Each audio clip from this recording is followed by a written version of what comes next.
없습니다. 우리는 살아가면서 여러 가지 그 권리, right이죠. 이 권리를 행사하는데 아주 익숙해져 있습니다. 우리 국민의 권리를 주장하는 것은 우리가 이 나라에 살고 또 이 나라에 또 세금을 내기 때문이고, 우리가 일하는 직장에서 혜택과 권리를 주장하는 것은 우리가 그 회사를 위해서 일을 하기 때문이겠죠. 이와 같은 권리는 우리가 속해 있는 거의 모든 분야에서 시행이 됩니다. 학생들은 학교에서 배워야 할 권리가 있고, 또 자녀들은 가정에서 보호받아야 할 권리가 있습니다. 공동체에 속해 있는 사람이라면 어디서든지 이 권리에 대한 보장을 중요시 여기는 것은 당연한 것이겠죠. 그런데 당연한 권리를 행사하고 주장하는 일반적인 공동체와는 다른 권리를 주장하는 곳이 있는데, 바로 그것이 교회고 기독교 공동체입니다. 물론 기독교인들도 위에 거론한 공동체에서 받을 권리를 당연히 받아야 하고 또 주장하고 얻어야 합니다. 하지만 예수님은 신자들이 가져야 하는 권리는 그저 얻기 위한 권리가 아니라 포기하는 권리라고 가르치고 계십니다. 먼저 예수님은 우리의 죄를 구속하시기 위하여 실로 엄청난 것을 포기하셨다는 것을 우리 모두는 잘 알고 있습니다. 사도 바울은 로마서 5장 19절에 그것을 이렇게 설명합니다. 시작. 한 사람이 순종하지 아니함으로 많은 사람이 죄인 된 것 같이 한 사람이 순종하심으로 많은 사람이 의인이 되리라. 아멘. 그리스도께서 신적인 권리를 포기하신 이유가 뭐죠? 바로 하나님 아버지께 순종하시기 위함이었습니다. 그리고 그 순종하심으로 죄인이 용서함을 받는 의인이 되는 은혜를 얻게 되었습니다. 그러므로 기독교인의 권리는 뭘까요? 기독교인의 권리는 오롯이 예수 그리스도께 순종하는 것입니다. 예수 그리스도께 우리가 순종할 때 누리게 되는 것으로 성경은 세상이 절대로 이해하지도 감당할 수도 없는 고귀한 권리라고 말하고 있습니다. 자, 우리는 언제 이 고귀한 권리를 사용해야 될지 오늘 말씀을 통해서 말씀을 나누어 보겠습니다. 이제 38절 한번 보시죠. 시작. 또 눈은 눈으로 이는 이로 갚으라 하였다는 것을 너희가 들었으나 나는 너희에게 이르노니 악한 자를 대적하지 말라. 예수 그리스도께서 주신 이 고귀한 권리를 복수하는 일에 사용하지 말 것을 먼저 명령하셨습니다. 우리는 자신과 또 우리의 가족을 보호해야 할 의무가 있으므로 이 말씀은 그런 의무와 권리를 하지 말라는 뜻이 아니죠. 그게 아니라 자신에게 악하게 대하는 사람에게 똑같이 악으로 되갚아주지 말라는 그런 말씀이죠. 나에게 악하게 대하는 사람에게 똑같이 악으로 혹은 더 악하게 안갚음을 하는 것은 결국 그 사람을 나의 원수로 만들겠다는 그런 의도가 되죠. 그건 예수님은 원수까지 사랑하라고 권면하고 계시니 우리가 일부러 원수를 만드는 일은 하나님의 뜻이 아니라는 것이 명백하죠. 나에게 악하게 대한 사람에게 어떤 태도로 대할지는 하나님께 뿐만 아니라 믿는 사람에게 참으로 중요한 문제죠. 자, 로마서 12장 17절 보시죠. 시작. 아무에게도 악을 악으로 갚지 말고 모든 사람 앞에서 선한 일을 도모하라. 대놓고 선하게 행동하라는 뜻이죠. 사도 바울도 이 문제를 아주 심각하게 다루고 있다는 것이 보입니다. 믿는 사람은 원수를 만들지 않을 뿐만 아니라 나에게 악하게 대하는 자에게 또 원수처럼 갚지 않을 뿐만 아니라 오히려 선한 일을 미리 생각하여 혹시 그런 상황이 생기면 빨리 선하게 일을 감당해라는 그런 말씀이죠. 원수 같은 사람이 만들어내는 악을 우리가 똑같이 악으로 갚으면 남는 것은 뭘까요? 남는 것은 악한 것 뿐이겠죠. evil plus evil이니까 very evil. 아주 악하겠죠. 그러므로 이 악과 우리가 컴프로마이즈 하지 않고 타협하지 않고 우리가 이 그리스도의 선에 속해서 어떻게 하면 그 원수를 하나님의 선으로 되갚아 줄 수 있을지를 우리가 늘 생각해야 한다는 것입니다. 예수님은 세 가지의 예를 들면서 우리가 어떤 선한 일을 도모해야 할지 그 상황과 그 방법을 가르쳐 주셨는데요. 자, 첫 번째 시작. 누구든지 내 오른편 뺨을 치거든 왼편도 돌려대며. 자, 첫째는 뭡니까? 나의 몸과 마음에 해를 가하는 경우가 생깁니다. 좀 진짜 뺨을 맞을 수도 있는 것이죠. 아니면 자존심 상하게 모욕을 당하는 경우도 있을 거예요. 인간에게는 자기의 권리를 뺏기지 않으려는 그런 인스팅트, 본성이 다 있습니다. 특히 이 본성은 보복하는, 리벤지하는 본능에서 가장 명확하게 나타난다고 합니다. 뭐 예를 들면 축구 경기에서 상대 선수가 자신에게 정말 심한 태클을 했다면 경기가 끝나기 전에 분명히 그 선수는 자기의 태클을 그 선수에게 찾아가서 또 보복 태클을 해버리는 경우가 정말 많습니다. 뭐 이런 심리죠. 누가 내 오른편 뺨을 이유 없이 때렸다고 가정해 봅시다. 여러분 지금까지 삶에서 혹시 뺨을 맞아본 적이 있나요? 저 많이 맞았거든요. 그런 세대에 살았어요. 학교에서도 선생님들이 학생들 뺨을 때리고, 뭐 밴드 하다가 선배한테도 뺨 맞고, 군대 가서 고참한테 뺨 맞고, 참 뺨을 많이 맞는 세대에 살았어요. 뭐 요즘은 그런 게 없겠죠. 근데 여러분, 누가 내 오른편 뺨을 이유 없이 때렸다고 한번 가정해 봅시다. 뺨을 때린다는 것은 다른 어떤 몸의 부위보다는 아주 나의 이 인격을 무시하는 그런 행동이에요. 그래서 우리가 자녀들을 이렇게 좀 책벌할 때 절대로 이렇게 손찌검을 해서 안 돼요. 특별히 이렇게 뺨을 때리는 이거는 절대로 안 되는 거죠. 그거는 우리 자녀들한테도 가르쳐야 돼요. 너희들이 부모가 됐을 때 절대로 하시면 안 된다는 행위. 왜냐하면 그 자녀의 인격을 모독하는 행위이기 때문에 맞은 사람은 그래서 상대가 누구든지 간에 반드시 보복하고 싶은 마음이 생기기 마련이에요. 내가 더 강해지면 언젠가 내가 복수한다. 뭐 이런 마음이죠. 그런데 오른 뺨을 맞고 성경 말씀은 곧바로 왼편을 돌려대라는 말씀처럼 들려요. 그죠? 다시 볼까요? 오른편 뺨을 치고 왼편도 돌려대며. 자, 여러분 이 말씀을 우리가 텍스트 그대로 읽으면 자칫 우리가 큰 오해를 하게 됩니다. 생각해 보세요. 누가 나 오른뺨을 쳤단 말이에요. 맞았어요. 그 왼뺨을 돌려댄다는 것은 어떻게 보면 이렇게 보일 수 있어요. 날 때렸어? 그래? 이쪽 편 때려봐. 혹시 이렇게 비춰질 수 있기 때문에 나에게 뺨을 때린 사람의 화를 더 돋우는 행동이 될 수 있습니다. 그러므로 이 말씀의 진리를 우리 올바로 잘 파악할 수 있습니다. 문자적으로 그냥 다 해석하면 안 돼요. 왼쪽 뺨도 돌려대라는 이 말씀은 뺨을 맞았다고 너도 같이 뺨을 때리며 싸우지 말라는 뜻이거든요. 싸우지 않기 위해서 왼편도 돌려대라는 뜻인데 이것은 실제적으로 왼편을 돌려서 이쪽으로 때려주세요 그런 말이 아니라 왼편, 그 오른쪽을 맞았으니 상대편, 반대편, 그러니까 다른 편을 좀 생각해 보라는 의미로 우리가 해석해야 돼요.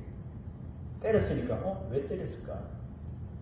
나도 때리지. 이게 아니라 상대편, 다른 편 쪽을 한번 생각해 보라는 의미로 왼편을 돌렸다 이렇게 생각해 볼 수 있겠죠.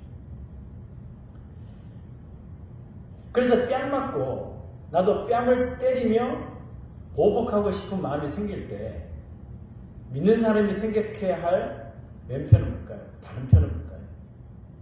그것은 우리는 지혜를 얻는 거죠. 무엇을 통해서요? 성경을 통해서 지혜를 얻는 것이죠. 복수에 대한 지혜의 말씀을 한번 읽어볼까요? 자, 잠언 24장 29절 시작.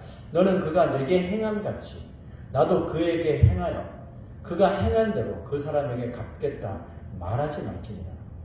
자, 그 다음 구절 볼까요? 너는 악을 갚겠다 말하지 말고 여호와를 기다리라. 그가 너를 구원하시리라. 자, 이것이 오른뺨을 치는 자에게 왼편을 돌려대는 방법입니다. 그 일을 당할 때 흥분하겠죠, 우리가. 누가 내 오른뺨을 치는데, 나를 모욕하는데 흥분하지 않을 사람이 있습니까? 당연히 다 흥분하죠. 그 일을 당할 때 일단 흥분을 가라앉히고 그 순간만 꾹 참으라는 겁니다. 물론 그 시간이 너무 길게 느껴지고 모욕감이 들고 아무것도 하지 않는 나 자존심이 상할 것입니다. 하지만 아까 찬양했죠. 이 또한 지나가리라. 그 시간은 지나가게 돼 있어요. 흥분하는 시간은 지나가요. 좀만 참으면요 지나가요. 지나가면 되더라고요. 아무것도 아니에요. 하지만 그 시간을 잘 우리가 인내할 수만 있다면 내가 당한 대로 갚아주는 것보다 결과는요 훨씬 좋아질 수 있습니다. 저는 과거에 저를 모욕하는 사람에게 참지 못하고 그냥 그대로 갚아준 일이 있었어요. 그 당시에는 속이 후련했어요. 그대로 갚아줬으니까. 속이 너무 후련했는데 근데 그 후련한 시간이 불과 몇 분도 안 가더라고요. 그러면서 저한테 막 죄책감이 몰려오고 솔직히 제가 그 순간을 지금 생각하면 지금도 가시 박힌 마음처럼 아주 큰 후회와 또 아픔으로 남아있어요. 어떻게 할 수 없어요. 내가 저질러 버린 일이기 때문에 평생 가는 거죠. 그때 내가 왜 참지 못했을까? 내 입은 사랑하라 사랑하라 사랑을 말하면서 왜 내 손은 참지 못했을까? 왜 내 말을 입을 다물지 못했을까?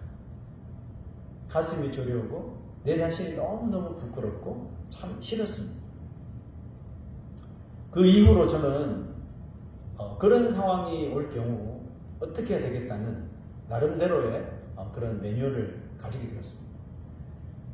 저는 깊은 반성과 회개를 통해 이제는 적어도 그런 일이 발생했을 경우에 그 순간 내가 인내하고 참겠다는 그런 마음을 가지게 됐고 실제로 그런 일이 생겼을 적에 큰 호흡 한번 들이쉬고 그 순간을 이렇게 잘 넘어가게 되는 것 같습니다. 우리가 그리스도인이면서 어떻게 오른뺨을 맞았는데 참아요? 그건 아닌 거 아니에요? 라고 말하지 마십시오. 만약 그리스도의 말씀이 내 안에 있고 내가 그리스도 안에 있다면 우리는 그 명령을 따를 수가 있습니다. 오늘 말씀 보십시오. 여호와를 기다리라. 그렇죠? 하나님을 기다리는 거예요. 여기 참는 게 내가 참는 게 아니라 하나님이 하시도록 기다려주는 거죠. 내가 나서는 것보다 훨씬 더 좋은 결과를 하나님께서 만들어 주신다는 거죠. 베드로가 흥분해서 날뛰잖아요. 내가 일을 처리하겠다고. 예수님께 이렇게 하는 사람 내가 가만둘 수 없다고 칼 들고 설쳤죠. 귀까지 잘랐죠. 예수님 안 맞았으면 어떻게 됐을까요? 난장판이 됐겠죠. 아마 제자들은 예수님 모시고 도망갔을 수도 있어요. 예수 십자가에 못 박히게. 그럼 우리 구수가 없는 거예요. 그 순간 예수님이 그 베드로의 흥분하는 것을 가라앉히죠. 흥분하지 마. 칼질 다시 꽂아. 내가 할게. 그 베드로 흥분을 가라앉히고 맡기잖아요. 그 예수님께서 그 말고의 길을 고쳐주시고 아마 말고도 예수를 믿게 되지 않았을까요? 결과는 훨씬 더 좋게 벌어지게 되죠. 하나님을 기다리십시오. 여호와를 기다리라 그랬잖아요. 그가 너를 구원하시리라. 하나님께서 우리를 구원하신다니까요. 그렇게 요셉과 다윗은 형들과 사울에게 진심 어린 사과를 결국 받을 수 있게 되었죠. 그들이 몸둘 바를 모르고 있죠. 요셉과 다윗은 자신에게 악을 행한 자들에게 악으로 갚지 않고 하나님께 기회를 드렸더니 결국 이전보다 비교할 수 없는 결과를 만들어 주셨다는 것입니다. 자, 두 번째, 세 번째는 각각 나의 소유와 나의 시간을 허락 없이 침범하는 그런 경우. 자, 말씀은 있습니다. 또 너를 고발하여 속옷을 가지고자 하는 자에게 겉옷까지도 가지게 하며. 자, 나의 어떤 옷이지만 가져가겠다는 거 아니에요. 물론 이 말씀을 또 우리가 텍스트로만 문자적으로 그대로 해석하면 너를 고발하여 속옷을 가지고 하는 자, 이런 사람 있을까요, 여러분? 너 언더웨어 나한테 줘? 이런 사람 있습니까? 미치지 않고서는. 그것도 그것 때문에 고발까지 했대요. 수까지 하면서 나의 어떤 사람의 속옷을 가지고 미치광이죠. 이걸 문자적으로 해석하면 정말 민망스럽고 우스꽝스러운 것밖에 안 돼요. 그런데 예수님의 말씀을 듣고 있던 그 당시의 문화를 한번 우리가 이해한다면 이 말씀이 아마 이해가 될 거예요. 예수님 당시에 살고 있던 사람들은 속옷과 겉옷이 지금처럼 이렇게 풍부하지 않았던 시대죠. 그러니까 속옷과 겉옷에 대한 개념이 이 시대와 달라요. 그저 안에 입으면 속옷이고 겉에 있으면 겉옷이었어요. 특히 겉옷은 밤에는 이불처럼 쓰여졌기 때문에 예수님 당시에 옷들 보세요. 다 길죠. 그죠? 롱드레스처럼 남자나 여자나. 그걸 그냥 덮고 잤단 말이죠. 그렇기 때문에 우리가 생각하는 지금 겉옷의 개념과 좀 다릅니다. 그리고 히브리인들에게 이 겉옷은 더 깊은 의미를 가지고 있었는데요. 그들이 입는 겉옷에는 율법을 상징하는 그 옷단 술이 달려 있습니다. 그림 한번 제가 이런 식으로 보시면 이렇게 술이 달려 있죠. 이게 뭐냐면 율법 613가지의 율법을 상징하는 그런 술이 달려 있습니다. 그러므로 이 장식을 한 겉옷을 입고 다닌다는 것은 무슨 뜻일까요? 자기가 율법을 잘 지키며 사는 사람이라는 것을 드러내는 거죠. 그래서 그들은 속옷은 아까 고발하는 사람이 속옷 내놔 그러면 속옷은 저당 잡힐 수 있을지는 모르겠지만 겉옷은요 결단코 빼앗기거나 잃어버리지 않도록 소중히 여기는 거예요. 왜? 그 빼앗기면 율법 안 지키는 사람이 되니까. 그죠? 그런데 이 귀중한 겉옷을 속옷을 달라고 하는 자에게 같이 주라고 예수님께서 말씀하시는 거예요. 그러니까 그 말을 듣고 있던 무리들은 이게 샤킹인 거죠. 충격적으로 들릴 수밖에 없어요. 아마 그 자리에 바리새인들이 있었다면 죽음을 불사해서라도 겉옷만큼은 절대로 내주지 않았을 거예요. 자, 우리 이 말씀을 좀 영적으로 생각해 봐야 되는데요. 인간이 입은 옷을 모두 벗으라는 뜻으로 우리가 예수님 말씀을 해석할 수가 있습니다. 원래 인간은 창조될 때 옷이 있었나요? 그냥 맨몸이었죠? 옷을 입고 있지 않았습니다. 그런데 언제 처음으로 옷을 입게 되었죠? 아담과 하와가 선악과를 먹은 후에 불순종하여 먹고 부끄러움을 느꼈기 때문이죠. 그래서 무화과 나무로 대충 옷을 지어 입은 것이 첫 번째 옷이었어요. 그런데 생각해보면 하나님은 그들이 벌거벗은 것에 대하여 아우 너 왜 옷 벗고 있어? 이렇게 관심이 있었을까요? 하나님 입장에서는. 하나님 보시기에는 달라진 게 없어요. 창조할 때처럼 똑같은 상황이니까 하나님 입장에서는 그게 수치심도 아니고 부끄럽도 아니에요. 그대로예요. 그런데 그들이 선악과를 먹고 스스로 부끄럽다는 것을 판단하게 된 거잖아요. 그죠? 이것이 바로 인간의 죄라는 거예요. 인간의 눈에 보이는 대로 구별하게 되고 판단하고 정죄하는 것이 죄인 거예요. 속옷을 달라고 하는 사람이 속옷 주인을 고발하였다고 했죠. 그 고발하다는 헬라어 단어의 원뜻이 뭐냐면 분리시키다, 판단하다는 그런 뜻입니다. 죄는 언제나 인간을 하나님의 관점으로부터 분리시키는 거거든요. 하나님이 생각하지 않고 하나님의 뜻을 고려하지 않고 내가 생각되는 대로 내 판단에 맡겨서 하는 것을 죄라고 하잖아요. 그래서 성경은 하나님을 알지 못하는 것이 죄라고 말하잖아요. 그래서 하나님의 뜻을 알아보지 못하게 만드는 것이 바로 죄입니다. 성경은 우리가 하나님의 뜻을 올바로 인식하고 깨닫기 위해서는 뭘 하라고 했죠?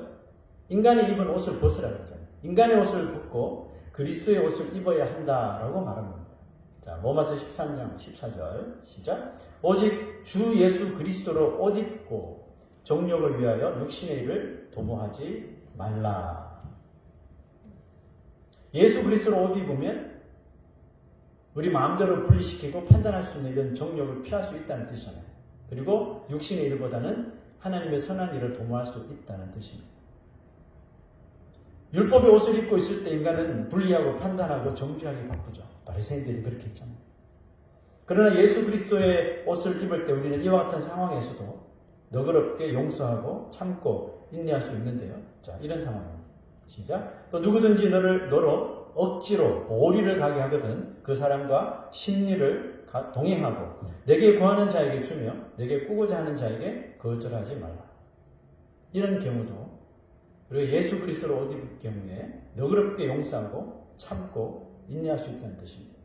자, 메시지 성경은 조금 이렇게 해석해 주는데요. 시작. 그리고 누가 너를 억울하게 이용하거든 종의 삶을 연습하는 기회로 삼아라. 똑같이 갚아주는 것은 이제 그만하여라. 너그럽게 살아라. 더 좀 많이 와둔 것 같아요. 네. 연습하는 기회로 삼으래요. 우리가 그리스도의 제자로서 아직 부족하니까 연습하는 기회로 삼으면 돼요. 똑같이 갚아주는 일 제발 좀 그만하시지. 좀 예수님 좀 너그럽게 좀 삽시다. 우리가 세상의 옷을 벗고 그리스도가 주시는 의의 옷을 입음으로 입을 때 변화되는 것이 뭘까요? 바로 우리의 마음과 가치관이 변화되죠. 세상의 옷을 입고 있을 때는 이에는 이, 눈에는 눈으로 보고 판단하고 빼앗고 가지려고 했습니다. 왜냐하면 그것이 세상이 말하는 권리니까. 어떻게 해서든 내 권리를 차지하려고. 그러나 그리스도 안에서 우리의 변화된 가치관은 어떤 것도 나의 소유로 여기지 않는 거죠. 주신이도 여호와요, 취하신이도 여호와라고 욥처럼 고백하는 거 아니에요?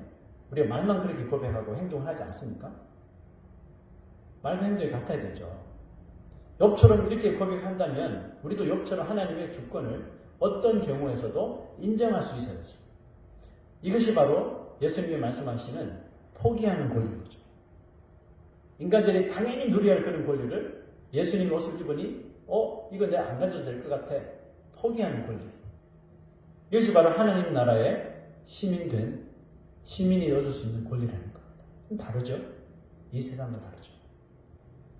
우리의 시간까지도 누가 날 보고 우리 가자, 같이 좀 갑시다, 억지로 같이 갑시다 이렇게 하면 우리 시간 빼앗기는 거잖아요. 그죠? 우리의 시간까지도 하나님의 영광과 뜻을 위해 쓰려고 노력하라는 거죠. 그래서 성경은 예수 믿고 가치관이 변한 사람을 바로 예수님의 종, 예수님의 제자, 예수님의 청지기 이렇게 부르는 겁니다. 여러분 오늘 예수님의 말씀을 어떻게 받으셨습니까? 혹시 아직도 여전히 자신의 권리만을 주장하고 그 권리만 붙잡으려고 하지 않습니까? 내 것 내가 지켜야 한다는 생각으로 정말 세상에 인색하게 살아가고 있지는 않습니까? 예수를 믿는다고 하면서도 항상 자신의 그런 정당성만 주장하고 있지는 않습니까? 아담이 그랬잖아요. 죄를 지었고서도 하나님이 주신 저 여자 때문에 그랬다고 나는 정당해, 나는 권리가 있다니까. 하와는요, 하나님께서 창조하신 저 뱀이 나를 꼬셔서 서 있습니다. 나는 정당해. 혹시 우리는 아담과 하와처럼 뻔뻔하게 불순종하면서도 자신의 정당성만 주장하고 살고 있지는 않습니까? 이 말씀 한번 읽어보시죠. 시작. 누구든지 나를 따라오려거든 자기를 부인하고 자기의 십자가를 지고 나를 따르라. 기독교인으로서 우리의 삶의 표준은 이것이 맞느냐 이것이 틀리냐가 아니라 언제나 뭐라고요? 십자가여야 한다는 거죠. 십자가의 그 원리가 우리의 삶, 우리의 행동의 원리가 되어야 한다는 것입니다. 그래서 십자가 지고 나를 따르라는 거예요. 이런 의미도 모르면서 십자가 지고 따르래? 그건 아무런 의미가 없는 거죠. 십자가 원리가 무엇을 의미하는지 알고 행동하라는 거죠. 옳으냐 그르냐의 원리는 겉옷을 뺏기기 싫어하는 바리새인들의 원리며 율법주의자들의 원리입니다. 무엇을 먹을까, 무엇을 입을까 날마다 염려하는 세상적인 원리가 바로 이것입니다. 십자가의 원리는 뭘까요? 모든 것을 잃고 모든 것을 빼앗기지만 결국 영원한 것을 얻는 것이 바로 십자가의 원리죠. 지금 우리 눈에 보이고 손에 쥐고 있는 것만을 위해서 사는 것은 예수님께서 말씀하시는 기독교인의 삶이 아닌 것입니다. 예수님이 십자가에서 보여주신 포기하는 권리를 얻으시기를 주의 이름으로 부탁합니다. 내 손에 잡은 것을 펴고 내려놓고 나누고 기다려주고 섬기는 것이 바로 예수님의 포기하는 원리인 것입니다. 우리가 이 땅의 것을 하나씩 내려놓을 때마다 우리는 하나님 나라의 그 권리를 더욱더 보장받게 될 줄로 믿습니다. 이 세상의 권리와 정당성은 마치 그 당시는 정말 정당한 것처럼 보이고 마땅한 권리인 것처럼 보이지만 이 세상의 것들은 다 이 풀과 같이 또 꽃과 같아서 잠시 보기 좋을지 모르겠지만 곧 마르고 시들게 됩니다. 그러나 하나님의 나라는 하나님 나라의 그 권리, 포기하지 않는 권리는 포기하는 권리는 마르지 않고 사라지지 않고 영원히 우리에게 주어질 줄로 믿습니다.